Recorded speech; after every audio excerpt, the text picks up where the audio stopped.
Pekka may look unstoppable on the outside, but inside her armor lives a gentle, protective spirit. A mother who makes pancakes for mini Pekka and fights only out of love. Tonight we follow her peaceful story. The first thing Pekka remembered was weight. Not the memory of putting on armor, just the eternal, crushing presence of it. The metal pressed against skin she couldn't feel, encased limbs she couldn't remember moving freely. When her eyes opened, or had they always been open, she saw the world through a narrow visor slit, everything tinted red. "She's awake," a voice shouted. Pekka turned her head. The movement was slow, mechanical. Hydraulics hissed somewhere in her neck joint. How did she know that word? Hydraulics. She knew the language but couldn't speak it. She knew she was standing but couldn't remember learning how to stand. Two figures approached. One wore purple robes that cracked with arcane energy. The wizard, her mind supplied, though she didn't know how she knew. The other was shorter, stockier, wearing a tool belt that clinked with hammers and wrenches. "Incredible," the master builder breathed, circling her. "The armor's integrated perfectly. Neural responsiveness at 97%. She's the most advanced combat unit we've ever created." "Combat unit?" The wizard's staff struck the stone floor. "She's a person, you buffoon. Look at her eyes." Pekka wanted to thank him. She tried to speak, to form words, but her jaw wouldn't move. Something blocked it, a metal plate, sealed shut. Panic rose in her chest. She tried again, forcing air through whatever gaps existed. But, both men froze. Did she just... Butterfly. The word came out as barely a whisper, metallic and distorted. But it was hers. It was the only word that felt true. She didn't know why. The master builder frowned, consulting his clipboard. "That's not in her programming. Combat protocols only. Must be a glitch in the vocal processor." "Or perhaps," the wizard said softly, kneeling before her, "she's trying to tell us who she is." But when Pekka reached for him, slowly, carefully, both men flinched backward. She looked at her hand, really looked at it. Enormous gauntlets, fingers thick as tree branches, each one capable of crushing stone. These weren't hands for touching butterflies. These were hands for destroying them. These were the only things Pekka remembered. Then she went on with what she had. The training yard became her world. Every morning, Pekka stood in formation with the other troops. Barbarians who laughed and wrestled, archers who braided each other's hair between drills, a knight who polished his sword while boasting about imaginary conquests. They talked, joked, lived. She stood silent. "All right, Pekka," the wizards called during the first combat drill. "Target practice. Destroy those stone towers." Pekka approached the first tower. It was carved with decorative butterflies along its base, someone's idea of making the training ground less grim. She hesitated. "Pekka, now." She swung her sword. The blade was as tall as the barbarians, humming with energy she didn't understand. The tower exploded into rubble. The carved butterflies shattered into dust. Something inside her chest ached. "Magnificent," the master builder scribbled notes. "Destructive capacity exceeds projections. She's perfect." Perfect. The word felt wrong. During lunch, Pekka sat apart from the others. She couldn't eat, another design flaw or feature, she didn't know which.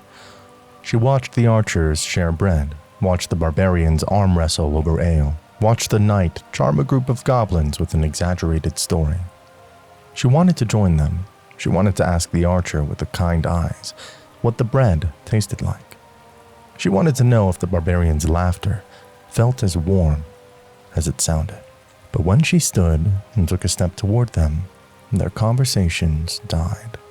The archer looked away. The barbarians gripped their weapons. Even the usually fearless knight shifted uncomfortably. "Easy there, big girl," he said with a forced smile. "No sudden movements, yeah?" Pekka stopped. She hadn't realized how loud her footsteps were, how the ground trembled slightly under her weight, how threatening she appeared. She sat back down, alone. The butterfly appeared on her third week.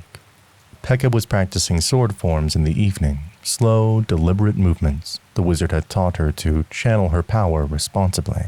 The other troops had gone to the mess hall. She preferred training when no one watched.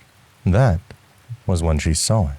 A monarch butterfly, orange and black, dancing through the fading sunlight. It looped and spiraled, completely unaware of her presence, free in a way she could never be. Pekka lowered her sword slowly, carefully. She didn't breathe. Could she breathe? She wasn't sure. The butterfly drifted closer and closer until it landed on the tip of her helmet. Joy. Pure, unexpected, overwhelming joy flooded through her. She could feel its tiny weight, impossibly delicate against her metal prison. For one perfect moment, she wasn't a weapon.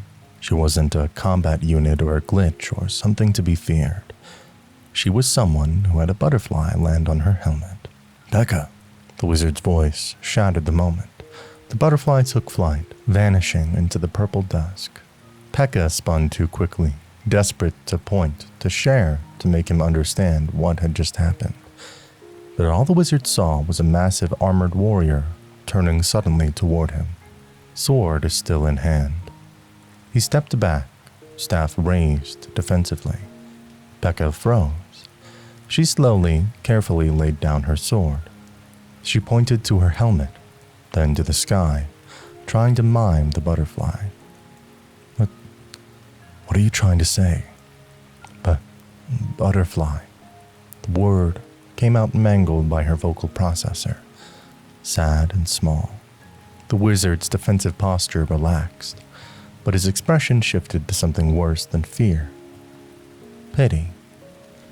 Pekka, he said gently, like speaking to a child. You're built for war. Your purpose is protection, destruction when necessary. It's not a bad thing. It's noble. But you can't be distracted by butterflies. Do you understand? No. She didn't understand. Why couldn't she be both? But she nodded anyway. Good. Now tomorrow, we're testing your rage protocols. The builder thinks we can increase your damage output by 40%. Isn't that exciting? He smiled at her, waiting for enthusiasm she couldn't express. Pekka nodded again. That night, after the camp fell silent, Pekka left her designated standing position. She didn't sleep, couldn't sleep, and walked to the forest edge beyond the training grounds. The moon painted everything silver, and there, in a small clearing, dozens of butterflies rested on the flowers, night-blooming jasmine that the camp's gardener had planted. Pekka knelt. The movement was awkward, her joints protesting, but she managed. She extended one massive gauntlet, holding perfectly still. After several minutes, a butterfly landed on her finger. Behind her helmet, where no one could see, tears ran down her face.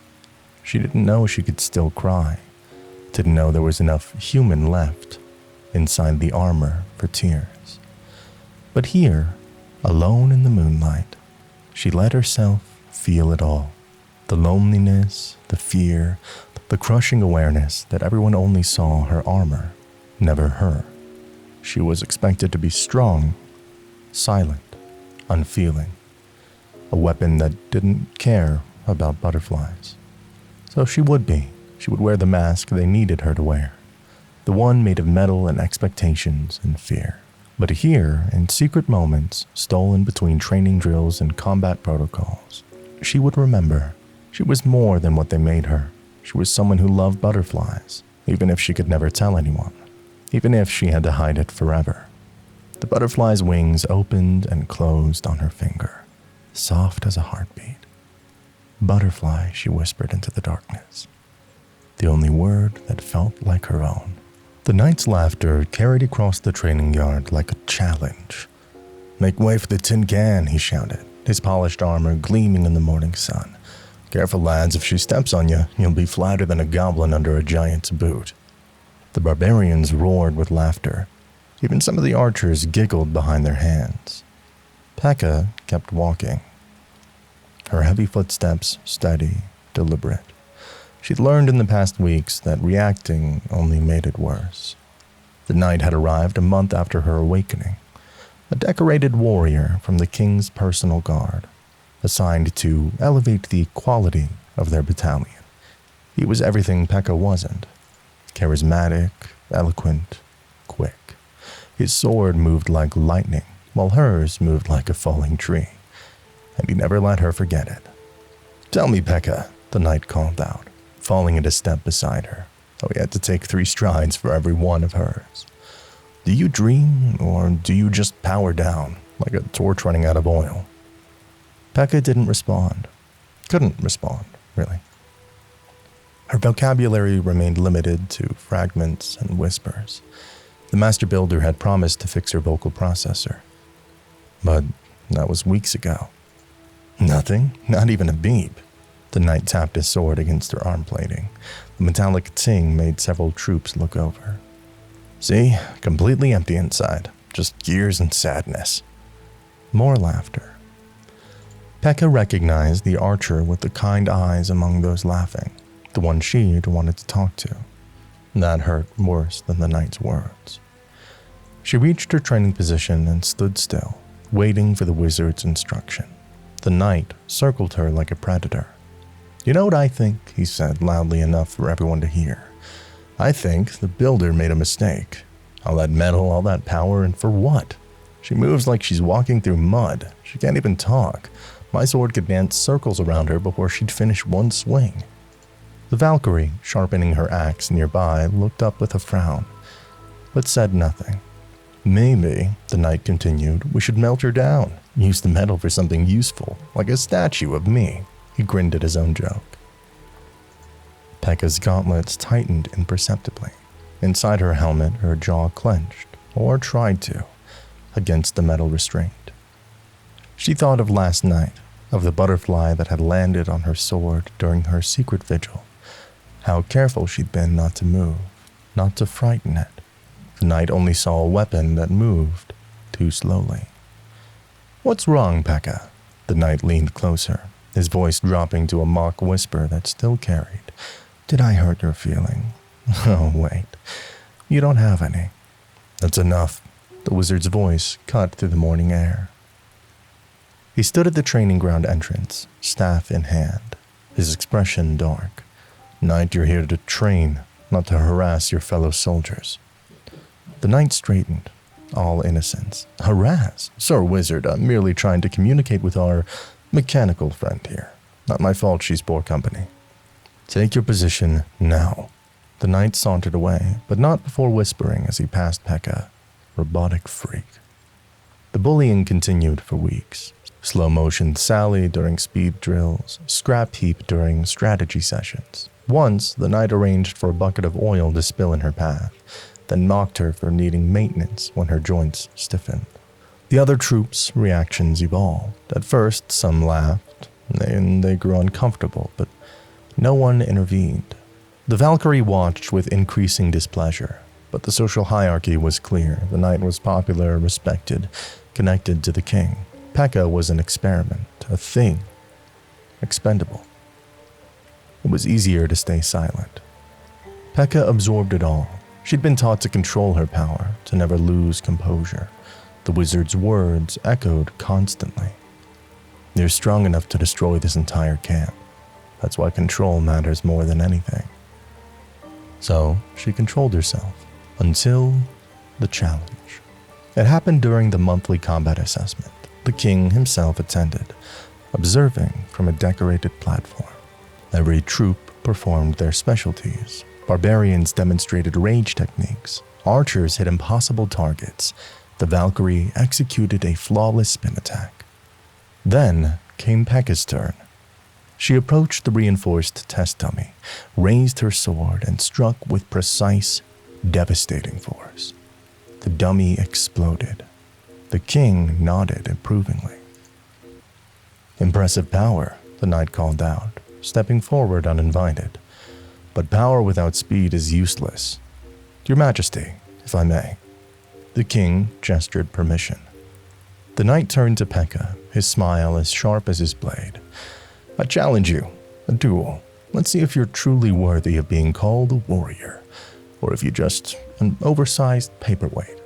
The crowd murmured. The wizard started to object, but the king raised a hand. "An excellent test of abilities. I'll allow it." Pekka stood motionless. She didn't want this. She didn't want to hurt him. Didn't want to give another excuse to mock her. "What's wrong?" The knight drew his sword. "Afraid you'll finally be exposed as the fraud you are." The wizard caught Pekka's gaze, gave the slightest shake of his head. Control, always control. The duel began. The knight was lightning, darting in, striking her armor, dancing away before she could respond. Each hit wasn't damaging, but it was humiliating. The crowd's energy shifted from excitement to discomfort. "Fight back," the knight taunted. "Or are you too scared, too slow, too stupid?" Pekka raised her sword defensively, but didn't swing. She could end this in one strike. One swing and the knight would be broken. But the wizard's lessons, the master builder's warnings, her own fear of what she was capable of, it all held her back. The knight saw her hesitation as a weakness. "You're pathetic," he struck her knee joint. "You're nothing." Another strike against her helmet. "You don't belong here." Each word hit harder than his sword. Pekka lowered her blade completely. If he needed to do this, to prove himself by breaking her down.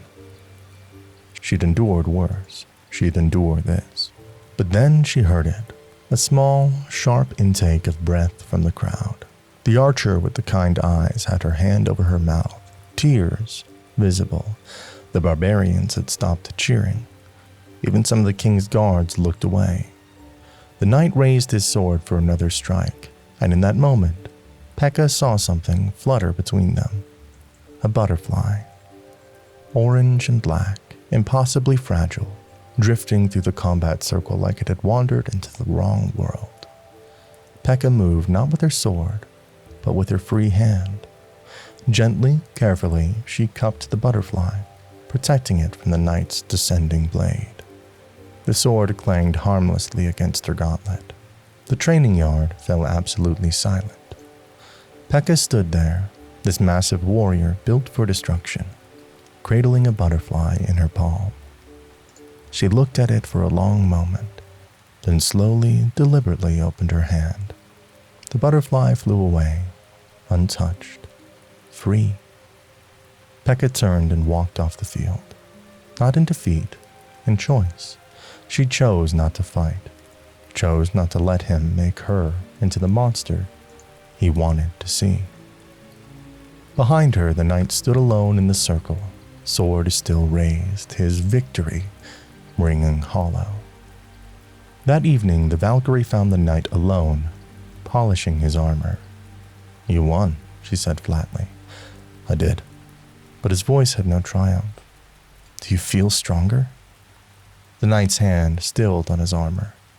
He'd expected celebration, admiration, proof of his superiority. Instead, the other troops had dispersed quietly. No one met his eyes at dinner. "She didn't even try," he said finally. "What kind of warrior doesn't fight back?" "The kind," Valkyrie said, "who's stronger than you'll ever be." She walked away, leaving the knight alone with his hollow victory and the growing uncomfortable realization. He'd won the duel, but everyone, including himself, had watched him lose something far more important. The forest beyond the training grounds became Pekka's refuge. After the duel, she couldn't bear the looks, pity from some, disappointment from others, awkward avoidance from most.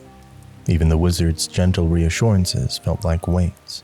So she walked past the boundary markers, past the sentry posts, into the dense trees where her massive frame barely fit between the trunks. Here, at least, no one expected anything from her. She found a clearing with a stream, the water moving over smooth stones with a sound that almost felt like music. Pekka sat, carefully, slowly, her joints creaking, and watched the water flow. It went wherever it wanted. No armor, no expectations. She stayed there for 3 days. The wizard sent search parties, but Pekka heard them coming from far away and moved deeper into the forest.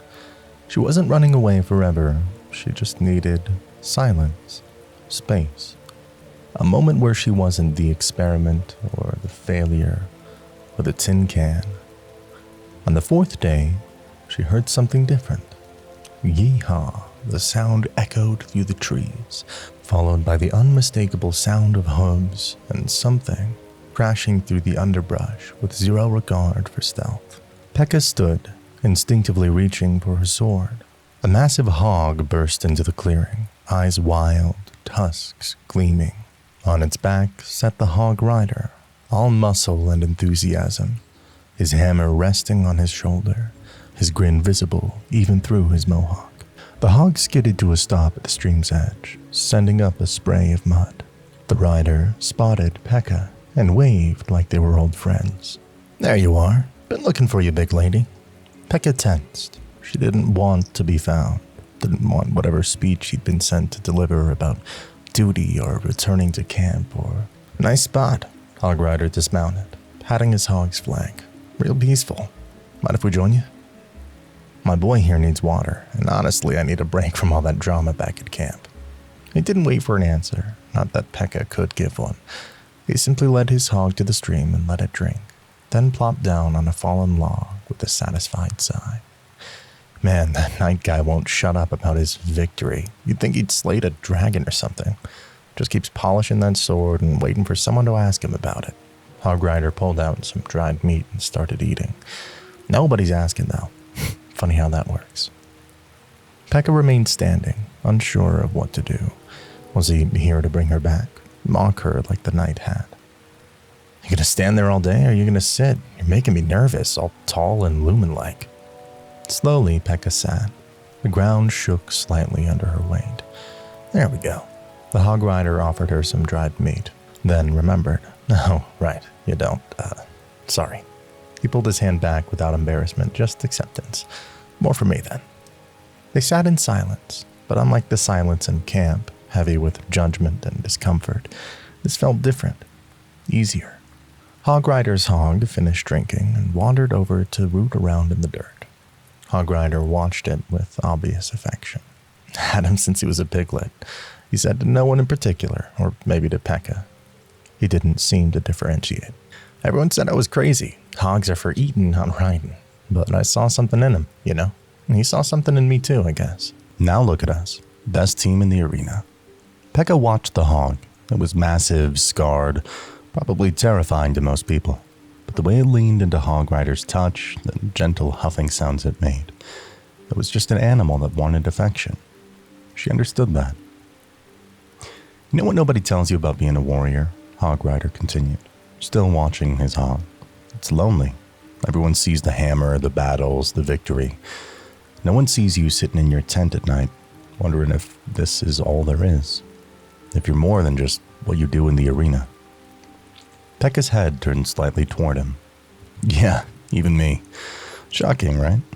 Life at the party, Hog Rider, always yelling and smashing things." He smiled, but it was softer now. "Sometimes I look at my hog and think he's the only one who knows the real me. The quiet me. The me that gets scared before battles and names the stars at night." He glanced at Pekka. "I bet you got a whole world in there behind that armor. But nobody's bothered to ask, have they?" Something in Pekka's chest tightened. She shook her head, a tiny movement, but he caught it. "Yeah, figured." He tossed a pebble into the stream. "Well, I'm not here to drag you back or give you some speech. Wizard sent me to check if you're functional," he snorted. "I told him you're not a broken wagon. You're a person who needed space." He didn't get it, but whatever. Hog Rider stood, stretched, and whistled for his hog. "I'm gonna come back tomorrow, same time. I'm gonna tell you about the time my hog got stuck in the Goblin King's throne room. It's a great story, lots of property damage." He mounted his hog, then paused. "You don't gotta talk. You gotta do nothing, just If you want company, I'll be here. And if you don't, I'll leave. Your choice. He rode off before Pekka could respond, his yee-haw fading into the forest. He came back the next day, and the day after that. Each time, Hog Rider would arrive, let his hog drink, sit on the same log, and talk. He told stories, some funny, some sad, some pointless rambles about breakfast or weather. He never asked Pekka questions she couldn't answer, never pressured her to return to camp, never treated her silence as a problem to fix. He was just there. On the 5th day, Hog Rider was mid-story about a disastrous battle involving a swarm of bees when Pekka noticed a butterfly land on a nearby flower. She stopped listening to his words, though his voice continued, a comfortable background sound, and focused entirely on the butterfly. Orange and black, wings opening and closing slowly in the afternoon sun. Her hand moved without thinking, extending slowly toward it. Hog Rider's story trailed off. He followed her gaze. The butterfly fluttered, landing briefly on Pekka's outstretched gauntlet before flying away. "You like butterflies," Hog Rider said. Not a question, an observation. Pekka nodded. "Huh." He watched the butterfly disappear into the trees. "You know, my hog's terrified of them. Big, tough battle hog scared of butterflies. I used to think it was hilarious, but then I thought, maybe he's got the right idea." Pekka tilted her head, curious. "Think about it. Butterflies are fragile, right? Smallest thing could destroy them, but they fly anyway. They go wherever they want, do whatever they want, don't care about predators or weather or anything. That's not weakness," he grinned. "That's bravery. They're more fearless than any warrior I know." Pekka looked at her gauntlet where the butterfly had landed. She never thought of it that way. "You're kinda like a butterfly," Hog Rider continued. "Everyone sees the armor, thinks you're invincible, but inside you're just trying to fly, aren't you? To be something more than what they made you." Pekka's hands trembled slightly. He saw her, actually saw her. "But butterfly," she whispered, the word cracking through her damaged vocal processor. "Yeah," Hog Rider said gently. "Butterfly." They sat in comfortable silence as the sun filtered through the trees. For the first time since her awakening, Pekka didn't feel alone. On the 7th day, when Hog Rider arrived, Pekka stood and walked toward the forest path back to camp. Hog Rider smiled. "Ready?" She nodded. "Want me to ride alongside you? Fair warning, I'm going to make jokes the whole way. Probably sing badly, too." Pekka paused, then gently tapped his shoulder. The lightest touch she could manage. They walked back together, the massive armored warrior and the loud, loyal rider on his hog. When they emerged from the forest, the training yard went quiet. But this time, Hog Rider walked right beside her, his presence a shield against the stairs. "Make way," he shouted cheerfully. "Pekka's back and she's bringing all the mysterious energy with her." The archer with the kind eyes smiled, genuinely this time. The barbarians nodded respectfully. Even the Valkyrie gave an approving grunt. The knight stood near the armory, watching. For a moment, their eyes met across the yard. Pekka didn't look away, didn't lower her gaze. She found someone who saw her as more than armor and silence, and that changed everything. She had a friend now. She wasn't alone anymore. The screaming started before dawn. Pekka was on perimeter patrol when the emergency horn blew. 3 short blasts meant casualties incoming. She ran toward the medical tent, her newly refined movements from Valkyrie's training making her faster, more controlled than before. The healer was already outside, directing troops to carry the wounded inside. The night raid had gone wrong, badly. "Clear space," the healer shouted. "I need room to work." Pekka stopped at the tent's edge, uncertain. This wasn't her place. She was built for causing injuries, not treating them. But the healer saw her. "Pekka, don't just stand there. I need help." She hesitated, gesturing at her massive frame, her gauntleted hands. "I don't care about your size. Get in here." Pekka ducked into the tent. Inside was chaos. Bleeding soldiers, the healer running between them, her 2 assistants overwhelmed. The smell of blood and fear was suffocating. "Cabinet," the healer pointed without looking. Bring it here, carefully. Pekka approached the heavy supply cabinet. She lifted it easily, moving it beside the healer with surprising delicacy. Good, now hold this soldier still. He's going into shock and I need to set his leg. Pekka knelt beside the young barbarian. No more than 17, his leg twisted at an unnatural angle. He was thrashing, eyes wild with pain. Hold his shoulders, the healer instructed. Firm but gentle, don't let him hurt himself. Pekka placed her hands on the barbarian's shoulders. Her touch was careful, steady.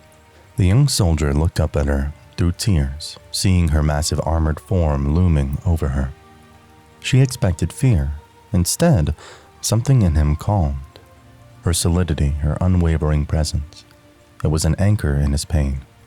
That's it. The healer worked quickly, setting the bone. You're natural at this, keep him stable. The barbarian gripped Pekka's arm, holding on like she was the only solid thing in a spinning world. She didn't move, didn't flinch, just stayed, a mountain in the storm. The battle's aftermath lasted 14 hours. Pekka worked beside the healer the entire time, carrying wounded soldiers from transport carts, her strength meaning she could lift even heavily armored troops without strain, holding medical supplies steady while the healer worked, using her bulk to block panicking soldiers from injuring themselves further. During a brief lull, the healer handed Pekka a canteen. Drink, you've earned it. Pekka gestured at her sealed helmet. She couldn't drink. Right, sorry. The healer took a long drink herself, exhaustion evident in every line of her body. You know, I've trained medics who couldn't do what you did today. You have something most people lack. Pekka tilted her head, questioning.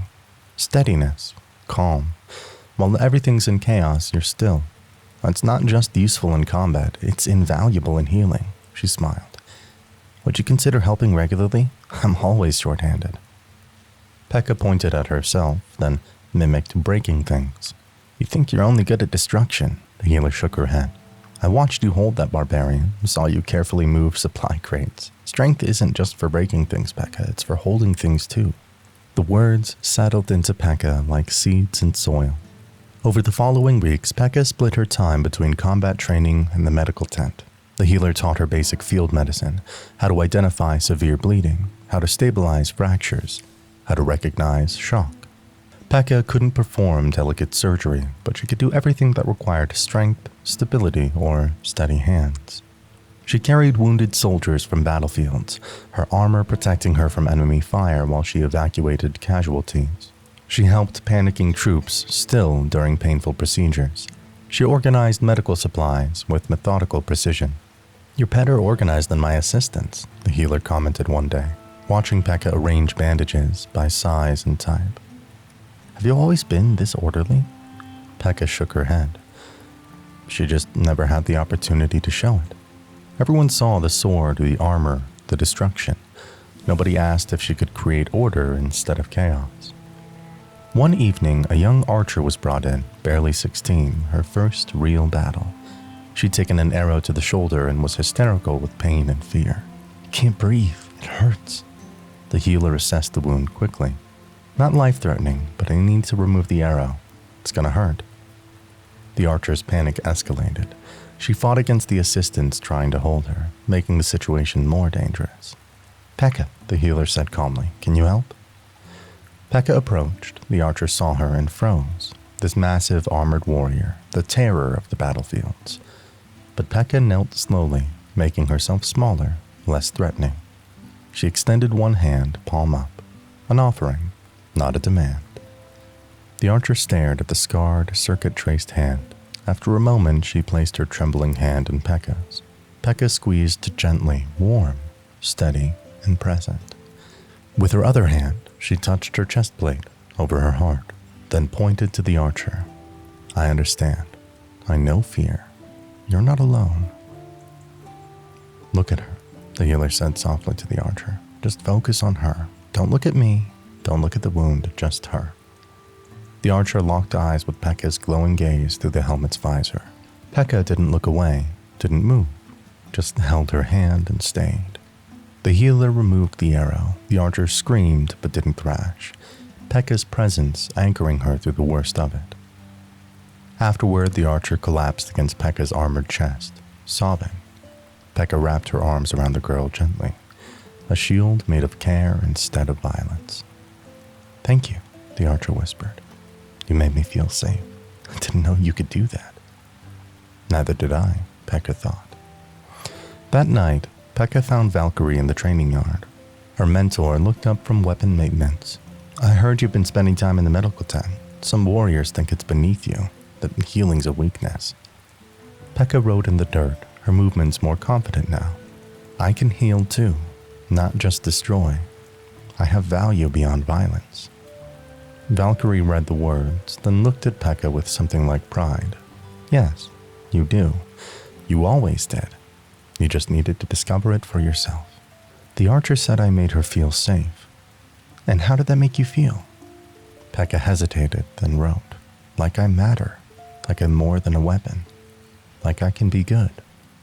Valkyrie stood, placing a hand on Pekka's shoulder. "You are good. You've always been good. The world just needs you in a specific role, so they never looked at the other roles you could fill." She gestured at the medical tent, where lanterns still glowed from the healer's night work. "But now you're showing them. You're showing yourself. That armor doesn't define you. What you choose to do with your strength, that defines you." Pekka looked at her hands, hands that had shattered stone and steel, hands that had held a dying barbarian steady, hands that had comforted a terrified archer. The same hands, different purposes. She could be both, warrior and healer, destroyer and protector, weapon and comfort. For the first time since her awakening, Pekka felt something shift inside her chest. Not her mechanical core, but something deeper. A sense of purpose that went beyond following orders or proving her worth. She was choosing her own meaning, defining her own value. And that value wasn't measured in enemies defeated or battles won. It was measured in the young archer who could finally sleep without nightmares, because she remembered steady hands holding hers through pain. It was measured in the barbarian who called her the gentle giant, now a joke that had become affection. It was measured in the healer's exhausted smile when Pekka arrived for another shift, reliable as sunrise. Pekka wrote one more line. "I am enough." Not because of her power, not despite her limitations, but because she had chosen compassion over destruction, and in that choice, discovered who she truly was. The announcement came during morning assembly. In 1 month, the king declared from his platform, "We hold the grand tournament. Every troop will compete to demonstrate their value to the kingdom. The champions will receive honors, expanded roles, and recognition before the realm." Excited murmurs rippled through the gathered troops. The knight polished his sword eagerly. Archers whispered about target competitions. Even hog riders seemed energized. The king's eyes found Pekka in the back. "And of course, we expect our most powerful warrior to dominate her category. Pekka has never lost a combat trial. I'm sure she'll make us proud." The weight of those words settled on Pekka's shoulders like chains. The expectations started immediately. "Can't wait to see you crush everyone," Hog Rider said that evening. "You're going to be legendary." The wizard patted her arm. "Remember, you represent all experimental units. Show them what you're capable of." Even the healer, usually gentle, added pressure. "The medical corps is betting on you. Don't let us down." Pekka nodded to each of them, feeling the weight multiply with every expectation. She was supposed to be the strongest, the most fearsome, the ultimate weapon. Everyone was counting on her to be invincible. The problem was, she'd never felt less invincible in her life. Training became obsessive. Pekka drilled 18 hours a day, forms until her joints ached, sparring until her opponents couldn't stand, speed trials until her core temperature hit dangerous levels. "You need to rest," Valkyrie warned after finding Pekka training at midnight. "You're gonna burn out." Pekka shook her head, moving to the next drill. "Why are you doing this to yourself?" Pekka rode in the dirt, her hand movements sharp with stress. "Cannot fail. Everyone expects perfect. I must be perfect. Nobody's perfect. Not even you. Valkyrie frowned. But Pekka didn't hear. She was already moving to the next exercise, imagining the disappointment on everyone's faces if she failed. The king's disapproval, the wizard's concern, Hog Rider's confused disappointment. Worse, proving the knight right, proving she was just a broken experiment after all. The tournament began with preliminary rounds. Pekka's first opponent was a skilled barbarian, strong, experienced, confident. Normally, she would have approached the fight with strategy and control, using techniques Valkyrie had taught her. Instead, she fought scared. What if she made a mistake? What if her first strike wasn't perfect? What if everyone saw her struggle? She held back, second-guessing every move. When she finally struck, it was hesitant, defensive. The barbarian noticed, pressing his advantage. Pekka won, but barely. The fight took 3 times longer than it should have. The crowd's reaction was confused applause. This wasn't the dominant Pekka they expected. As she left the arena, she heard the knight's voice. The mighty Pekka struggling against basic opponents. Maybe the legend is just reputation. The words burrowed into her like parasites. That night, Pekka trained until she collapsed. Hog Rider found her in the training yard at dawn, lying on her back. Systems overheated, unable to move. What are you doing to yourself? He knelt beside her. This ain't training, this is self-destruction. Pekka's vocal processor cracked. Must be perfect. Why? Who told you that? Everyone expects, so you're killing yourself to try to be what everyone expects. Hog Rider sat back. That ain't strength, big lady, that's fear. He helped her sit up. You know what I love about you? You're not perfect. You struggle, you doubt, you try anyway. That's what makes you real. That's what makes you inspiring. Pekka looked at him, something cracking inside her chest. Perfect ain't real, Hog Rider continued. Perfect is boring. Perfect is fake. You just gotta be you. The wizard found them an hour later. I heard about yesterday's fight, he said quietly. The king is concerned. Pekka's shoulders slumped. But I'm not. I'm not concerned about you. The wizard sat on a training dummy. Everyone expects you to be invincible, to never struggle, never doubt, never be anything less than overwhelming. He looked at her directly. But you're allowed to be imperfect, Pekka. You're allowed to have bad days, allowed to struggle. Being strong doesn't mean being unbreakable. They will be disappointed. Perhaps. But whose life are you living? Yours or theirs? The question hung in the air. The tournament's finals arrived. Pekka faced the reigning champion, the prince, skilled and graceful, fighting with the confidence she lacked. The crowd was massive, expectations crushing. As they began, Pekka felt the familiar fear rising. What if she lost? What if... Then she remembered the Hog Rider's words. You just gotta be you. Pekka stopped trying to fight perfectly, stopped trying to meet everyone's expectations. Instead, she fought her way. She used the medical knowledge the healer taught her, targeting pressure points, recognizing signs of exhaustion. She used Valkyrie's grace, flowing instead of forcing. She even used the gentleness she discovered in the medical tent, controlling her power instead of unleashing it recklessly. She fought creatively, inconveniently, authentically. The prince was brilliant, but Pekka was herself, messy, imperfect, but genuine. The fight lasted 20 minutes. In the end, the prince won by a narrow margin. The crowd was silent, uncertain how to react. Pekka had lost, but as she walked from the arena, something unexpected happened. People began to cheer, not polite applause, genuine, loud, enthusiastic cheering. That was amazing, someone shouted. I've never seen anyone fight like that. You almost had him. The young archer Pekka had comforted in the medical tent ran up, hugging her leg. You were incredible. You didn't fight like everyone expected. You fought like yourself. Later, the king approached Pekka privately. You didn't win, he said. Pekka nodded, waiting for disappointment. But you fought with more courage than anyone else in that arena. You fought honestly, without pretense, without trying to be something you're not. The king smiled. That takes more strength than winning. That evening, Pekka sat in her clearing with Valkyrie. I lost. You didn't lose. You found yourself. Everyone expected me to win.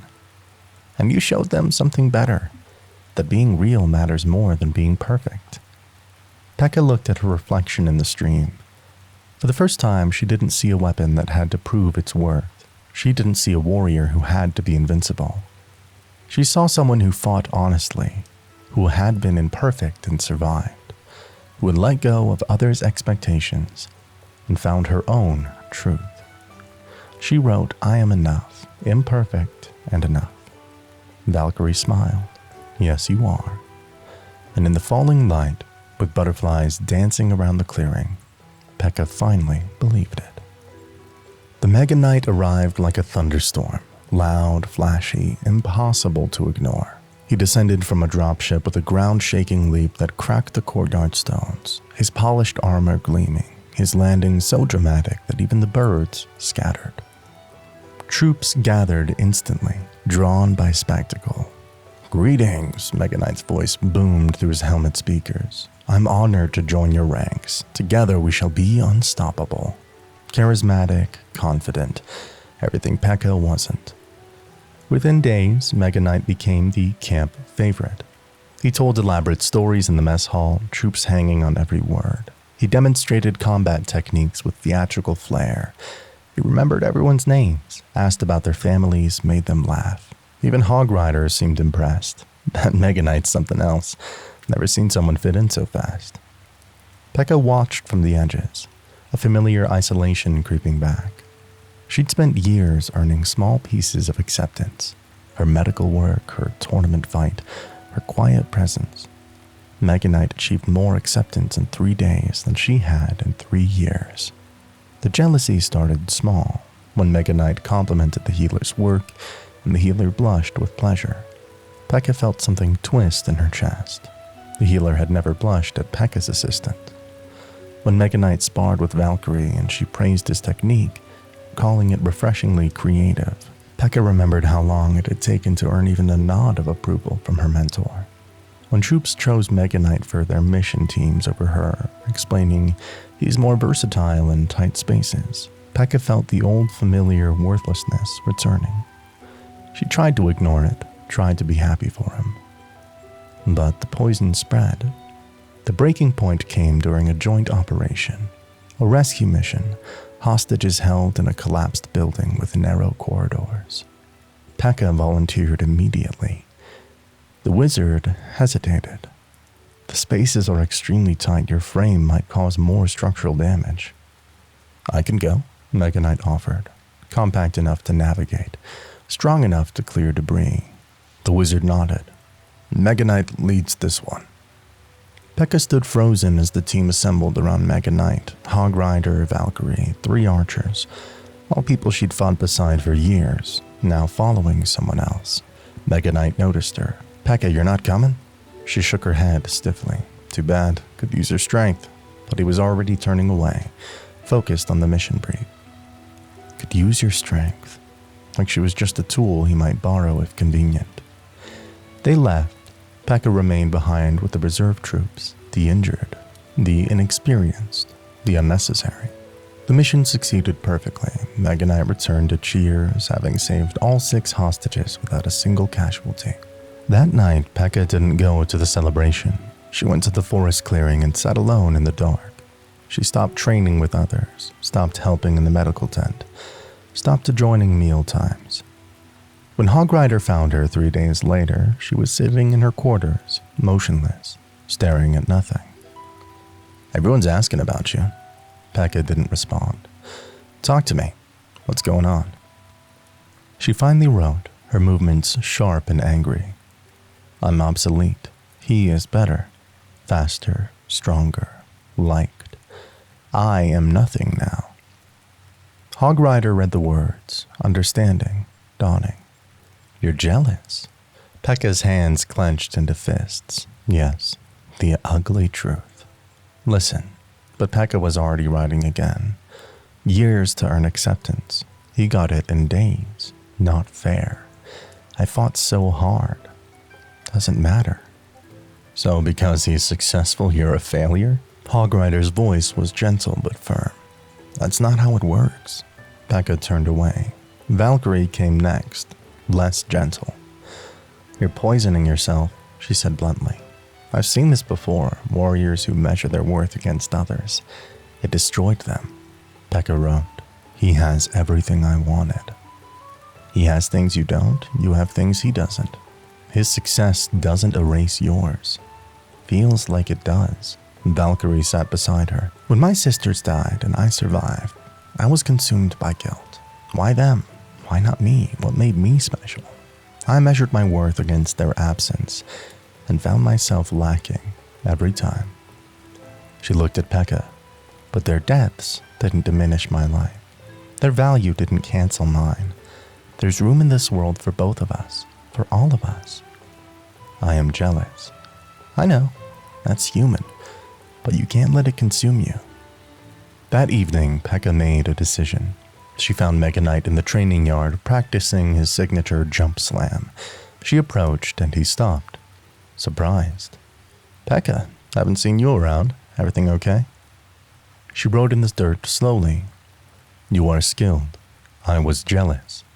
I am sorry. Mega Knight read the words, his armored shoulders sagging. He sat on a nearby bench, suddenly looking tired. Can I tell you something? His boisterous tone was gone. I've been jealous of you since I arrived. Pekka tilted her head, confused. You're legendary. The troops respect you. Really respect you. Not just like your stories. When Valkyrie praised my technique, I wanted to ask if it was as good as yours. He laughed bitterly. I'm loud because if I stop talking, people might notice I'm terrified of not measuring up to your shadow. Pekka stared. You belong here. You earned it. I'm just new and loud. He looked at her. I wasn't trying to replace you. I was trying to be worthy of standing beside you. Pekka sat down beside him, two warriors, each jealous of what the other had. She wrote, not replacement. Different. Yeah, different. Mega Knight extended his fist. Partners, each doing what we do best. Pekka bumped her fist against his. Partners. Later, Valkyrie found them training together. Mega Knight's speed complementing Pekka's power, each learning from each other. Better? Valkyrie asked Pekka. She wrote, learning. His success is not my failure. Room for both. Yes, there is. Pekka looked at Mega Knight, who was now attempting one of her precise strikes and failing spectacularly, laughing at himself. The jealousy hadn't disappeared entirely. Old poisons took time to purge. But she understood now. His light didn't dim hers. His acceptance didn't steal hers. There was enough for both of them. Enough room, enough respect, enough belonging. She had to believe she was worthy of her share. The battle should have been routine. Enemy forces attacking a supply convoy. Standard defense protocol. Pekka took point position, Mega Knight on her right flank, Valkyrie leading the archers behind them. The enemy was prepared, more prepared than intelligence suggested. As Pekka engaged the front line, she didn't see the bomb tower hidden in the tree line. Didn't see it targeting specifically her position. The explosion was catastrophic. White light, concussive force, her entire right side erupting in pain that her sensors couldn't even process correctly. She heard metal tearing, hydraulics screaming, something fundamental breaking deep inside her arm. Then, nothing. She woke in the medical tent 3 days later. The healer's face appeared above her, tired but relieved. You're awake. Don't try to move yet. Pekka tried to lift her right arm. It didn't respond. Panic surged. She tried again, nothing. Her arm hung uselessly. Dead weight attached to her shoulder. The hydraulics are completely destroyed. Master Builder's voice came from her left. The explosion severed the main power conduits and shattered the joint mechanisms. I can't repair it with our current resources. Pekka stared at her useless arm. We can amputate it and replace it, the builder continued. But the replacement parts are in the capital. The process will take months. Requisition, transport, installation, calibration.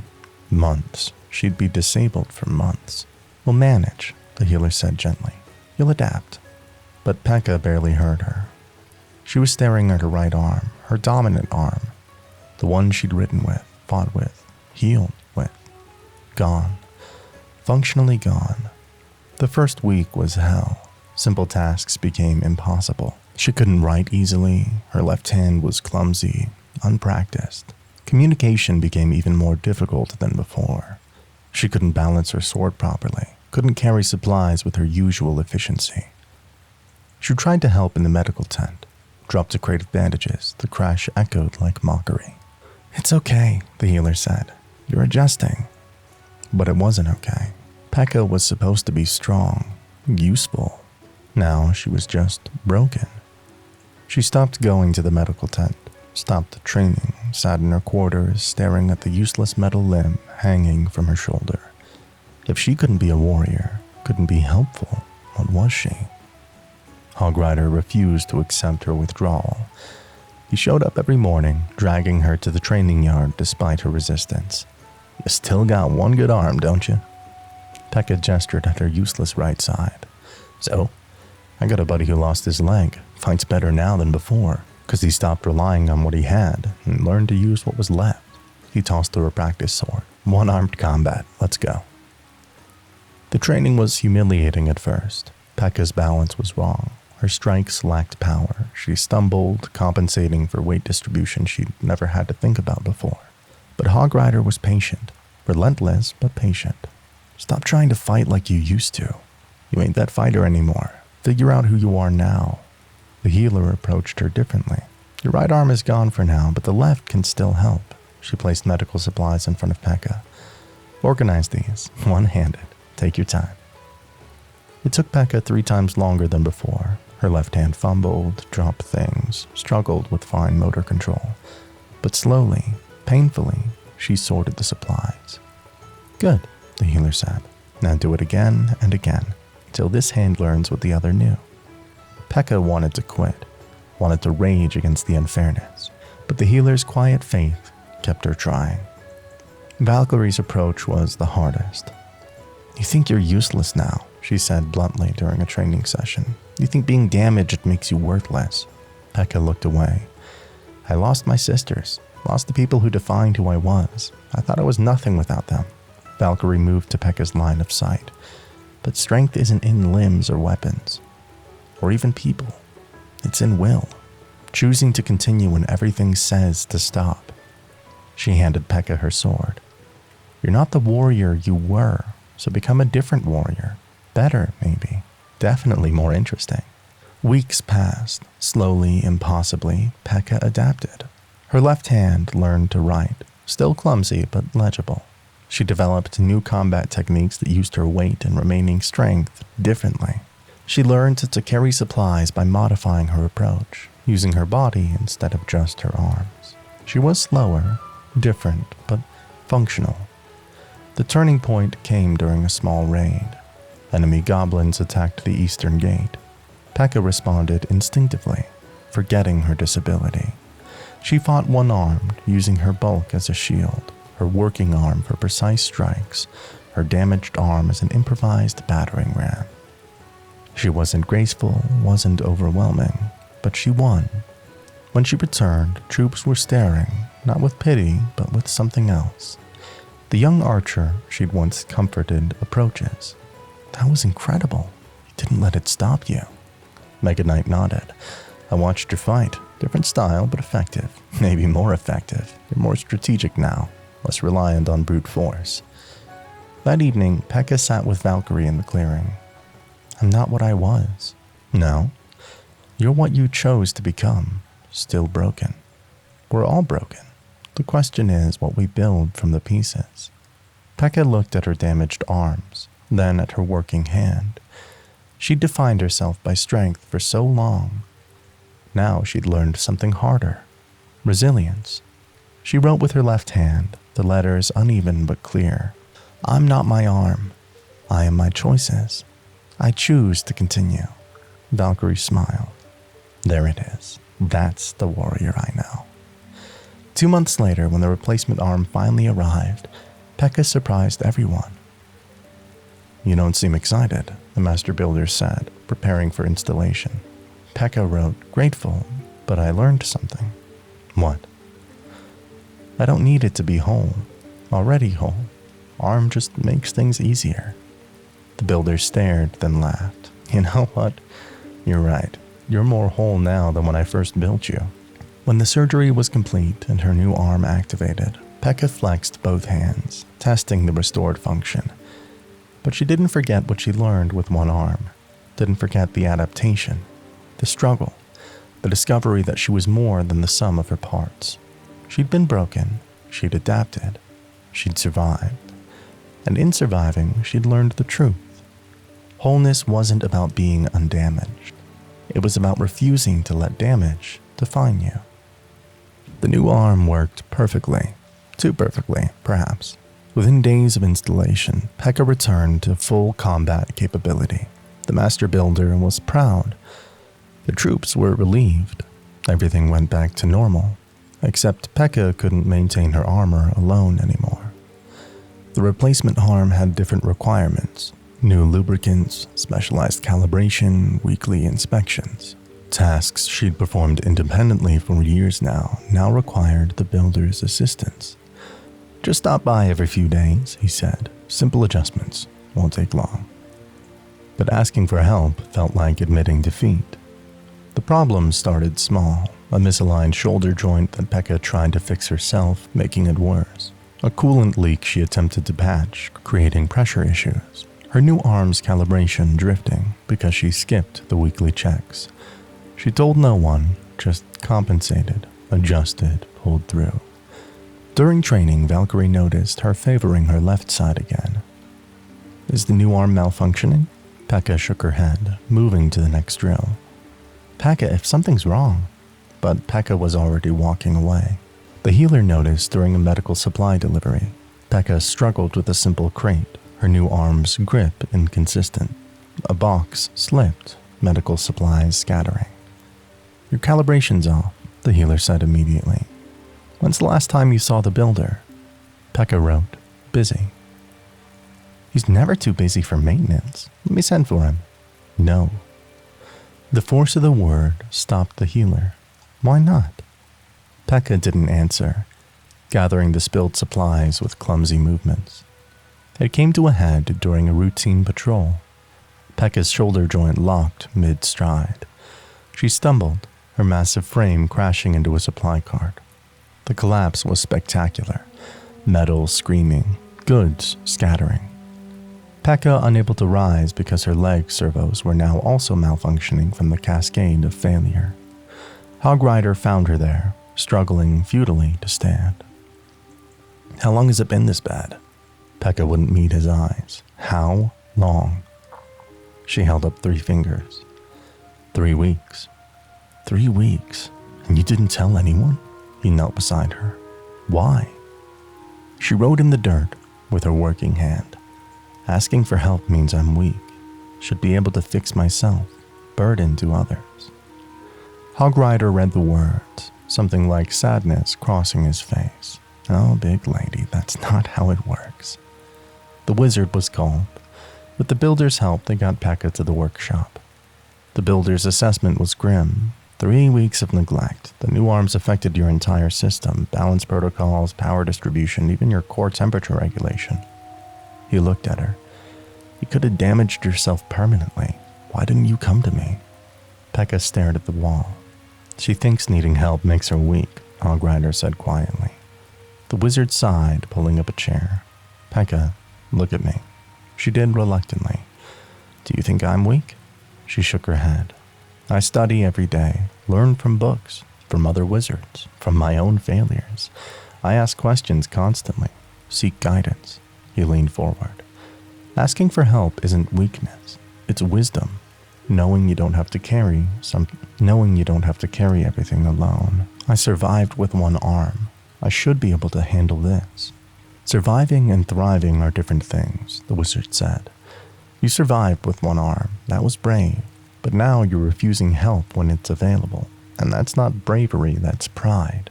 And pride will destroy you. The words hit harder than any weapon.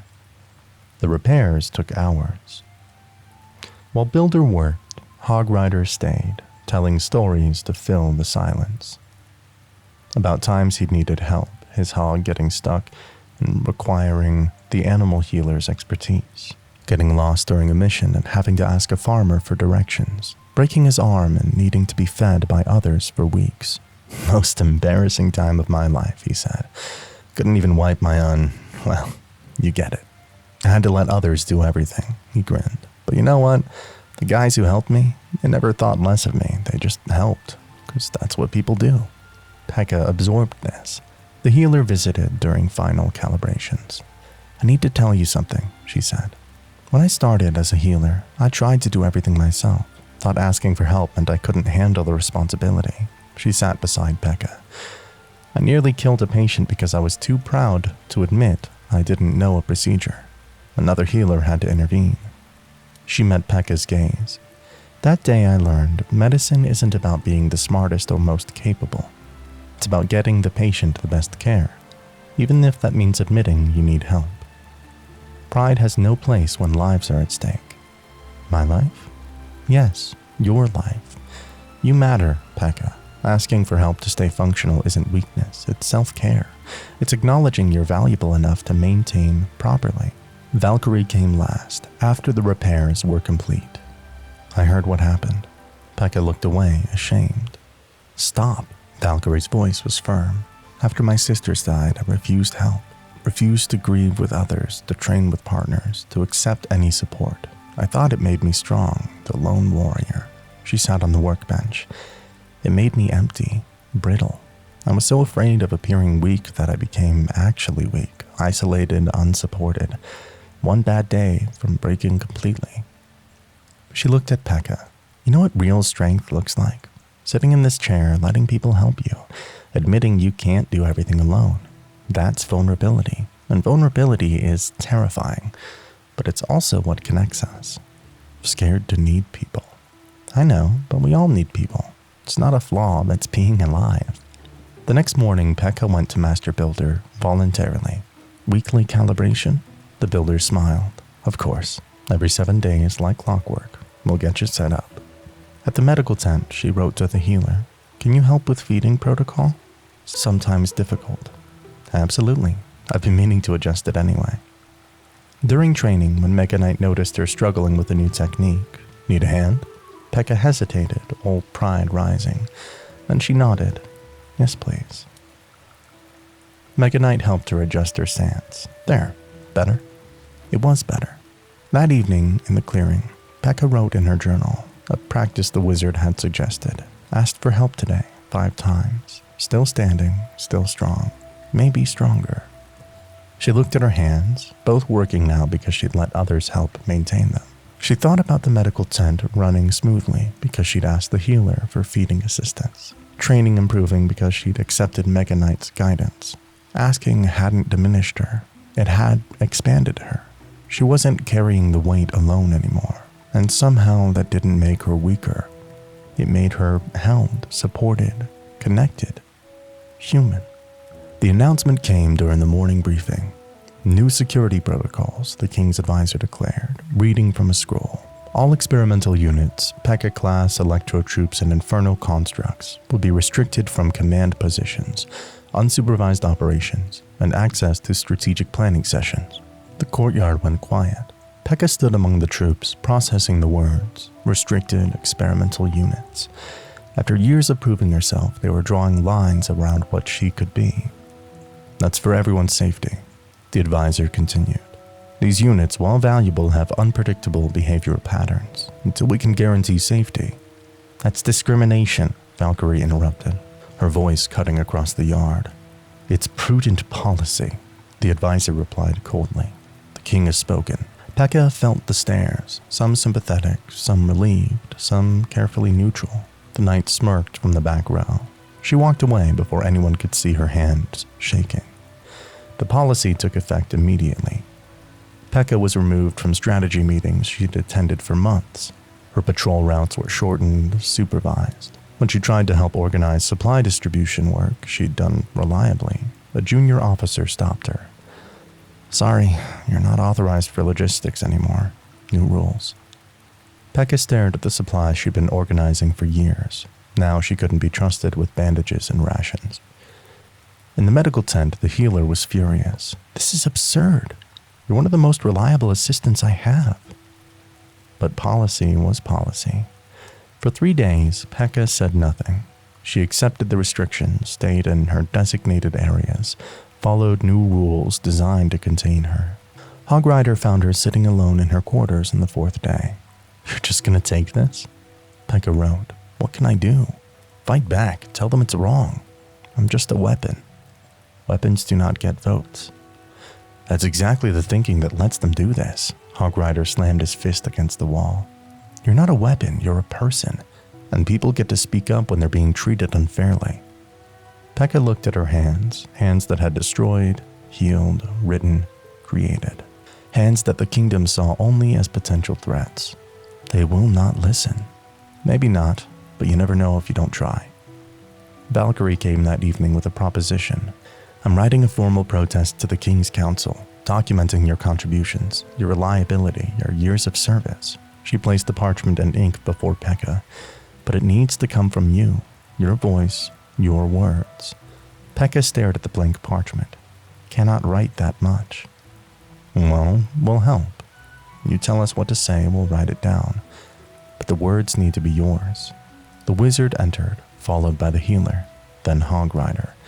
Even Mega Knight appeared at the doorway. We're with you, the wizard said, but you have to lead this. Your fight, your voice. Pekka looked at each of them, her found family, ready to support her. But she had to be the one to speak.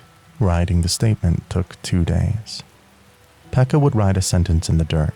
The wizard would transcribe it to the parchment. She'd labor over each word, each phrase, determined to make it right. I have served for 4 years, fought in 32 battles, saved 43 lives in medical service, never harmed a fellow soldier. I have earned my place. The healer added documentation, medical records, commendations, testimonials from troops Pekka had helped. Valkyrie compiled combat reports showing Pekka's reliability, her controlled responses, her strategic thinking. Hogrider gathered signatures, soldiers willing to vouch for her. By the end, they had a document 10 pages long, evidence of a life lived in service, reduced to ink and parchment, fighting for basic recognition. The council meeting was closed to observers. Pekka stood before the king and his advisors, her statement in hand. The room felt suffocating, stone walls, judgmental eyes, the weight of institutional power. The head advisor glanced at her document dismissively. We've received your complaint. The council has reviewed it and finds the current policy sound. Experimental units require oversight. This is not personal, it's practical. Pekka's hands tightened on the parchment. You've served adequately, another advisor added, but you must understand, you're property of the crown. Military assets don't dictate policy. Something in Pekka ignited. She knelt slowly, deliberately, until she was eye level with the council table. With her finger, she began writing in the dust on the stone floor, large letters, impossible to ignore. I have bled for this kingdom, the advisor shifted uncomfortably. I have sacrificed. I have protected those who could not protect themselves. I have earned my voice. The king, who had been silent, leaned forward. You believe you've earned equal standing with organic troops. Pekka stood, pulled back her gauntlet, and laid her scarred hand on the council table. Half flesh, half machine. Undeniably both. She wrote one more line. I'm not asking permission to be valued. I am demanding recognition for what I have already given. Silence filled the chamber. The wizard stepped forward from where he'd been waiting outside. If I may, your majesty, I've served this kingdom for 30 years. I've never seen a soldier more dedicated, more controlled, or more deserving of respect than Pekka. If she's too dangerous to trust, then frankly, so am I. The door opened. Valkyrie entered, standing beside Pekka and me, then Hogrider, then the healer, then Mega Knight. The young archer Pekka had comforted years ago, now a decorated soldier. She saved my life, held my hand through the worst pain I've ever felt. If she's just a weapon, she's the most humane weapon I've ever known. The king looked at the growing group of supporters, then at Pekka, then at the words written in the dust. "You're asking to be treated as an equal," he said slowly. Pekka wrote, "I'm asking for what I've earned." The king stood, walked around the council table, and stopped before Pekka. "You're right," he said quietly. "You have earned it, through blood and service and years of proving yourself to people who should have seen your worth from the start." He turned to his council. "The restrictions are lifted. Experimental units will be evaluated individually based on their records, just like every other soldier." He looked back at Pekka. "I'm sorry it took you having to demand what should have been freely given." That evening, Pekka sat in the clearing with her friends. "You did it," Hogrider said, pride in his voice. "You stood up. You spoke."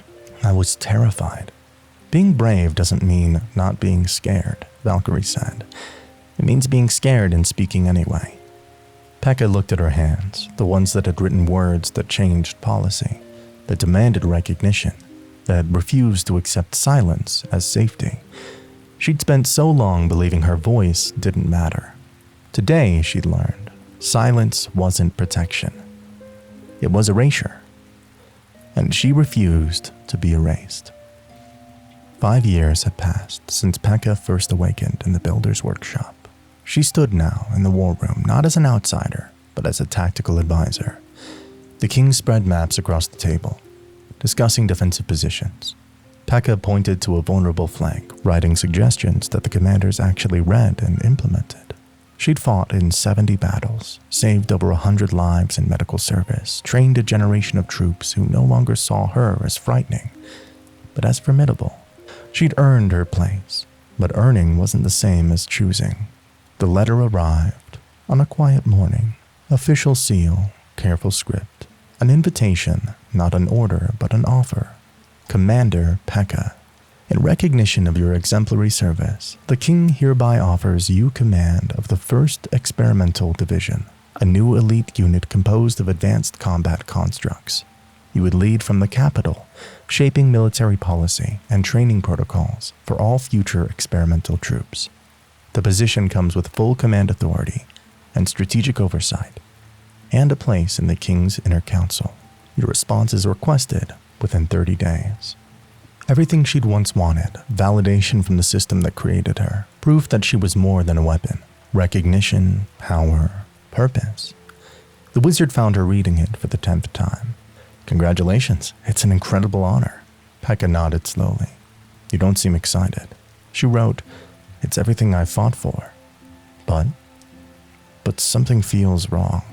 The second letter came 3 days later, handwritten, informal, from the healer who'd left 2 years ago to establish her medical academy in the Valley settlements. "Pekka, our community is growing. Former soldiers, experimental units, anyone seeking peace after war.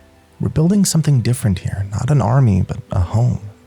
We need help, not a commander, not a weapon, just someone willing to teach what they know and learn to live without combat.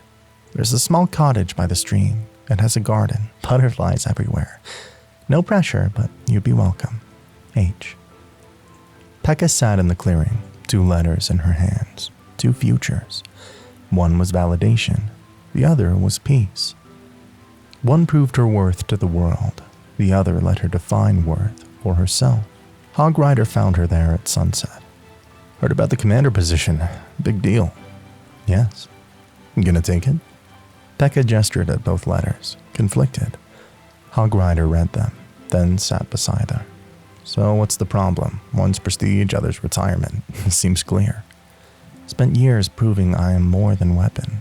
Commander position proves it, but if I take it, I stay in the war.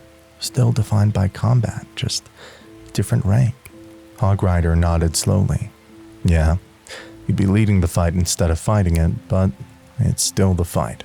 Pekka touched the second letter. "Valley means leaving everything I earned. Walking away from recognition. Feels like giving up." "Or," Hogrider said quietly, "feels like finally winning. You spent years proving you're more than a weapon. Maybe now you get to actually be more than a weapon. Not just talk about it, live it." Valkyrie came next, her approach direct as always.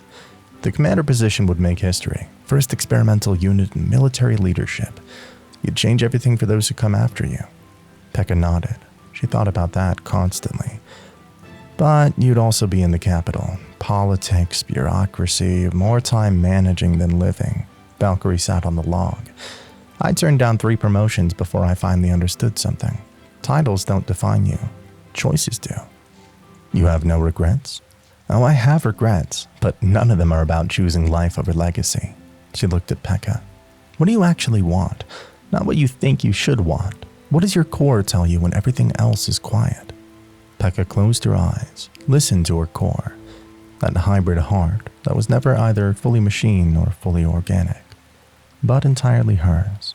It hummed steadily, peacefully. It wanted rest. The wizard found her packing 3 weeks later. You're really doing this?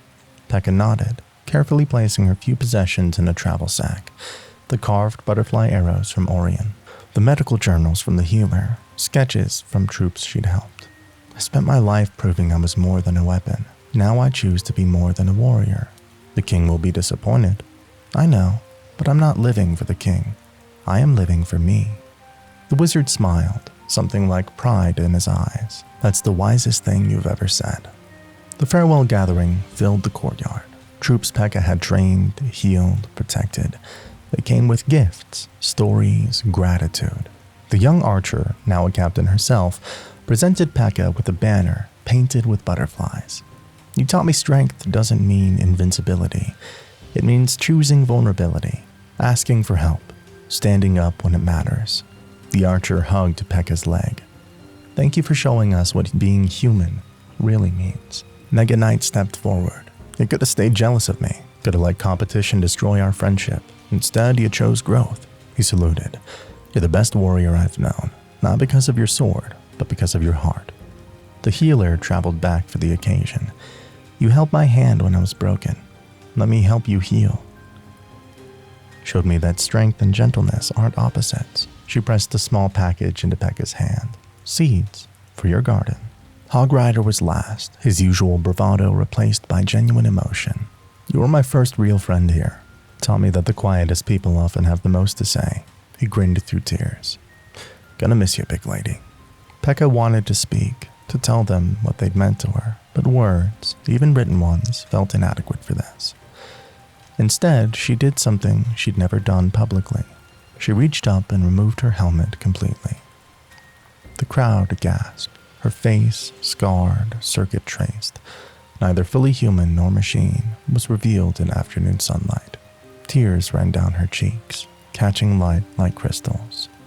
Thank you, she said, a repaired voice processor finally allowing clear speech. The words were halting, but understandable. For seeing me, for teaching me, for proving that what I was built for doesn't define what I can become. She placed her helmet on the ground, a symbol left behind. I'm not this armor, not this weapon. I'm not what you needed me to be. She looked at each face, committing them to memory. I am what I choose, and I choose peace. The valley was everything the letter promised. Rolling hills, a stream with smooth stones, a cottage with a garden already started, and butterflies, dozens of them orange and black, dancing in the morning light. Pekka stood at her garden's edge, her armor fully removed, wearing simple clothes that the healer had left. Her body felt lighter than she'd ever known, not because she was weaker, but because she'd finally set down the weight. A butterfly landed on her scarred hand. She watched it, this fragile thing that had symbolized her hidden gentleness for so long. Once she'd loved butterflies because they represented what she couldn't be. Delicate, free, beautiful. Now she understood. She'd always been the butterfly. Trapped in armor, yes. Built for war, yes. But inside, fragile, yearning, capable of transformation. And now finally, she was flying. Not as a commander, not as a weapon, not as anything except herself. Just Pekka. Free.